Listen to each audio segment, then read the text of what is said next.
Merry Christmas, Rhondda.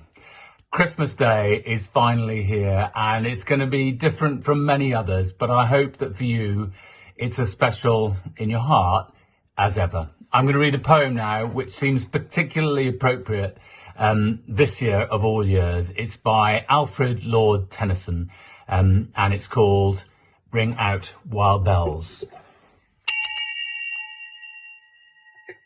Ring out wild bells to the wild sky, the flying cloud, the frosty light. The year is dying in the night. Ring out wild bells and let him die. Ring out the old, ring in the new. Ring happy bells across the snow. The year is going, let him go. Ring out the false, ring in the true. Ring out the grief that saps the mind. For those that here we see no more. Ring out the feud of rich and poor. Ring in redress to all mankind. Ring out a slowly dying cause and ancient forms of party strife. Ring in the nobler modes of life with sweeter manners, purer laws.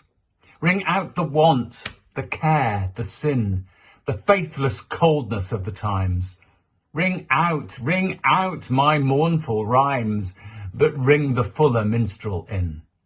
Ring out false pride in place and blood, the civic slander and the spite. Ring in the love of truth and right. Ring in the common love of good. Ring out old shapes of foul disease. Ring out the narrowing lust of gold. Ring out the 1,000 wars of old. Ring in the 1,000 years of peace. Ring in the valiant man and free, the larger heart, the kindlier hand. Ring out the darkness of the land. Ring in the Christ that is to be. Merry Christmas, Rhondda.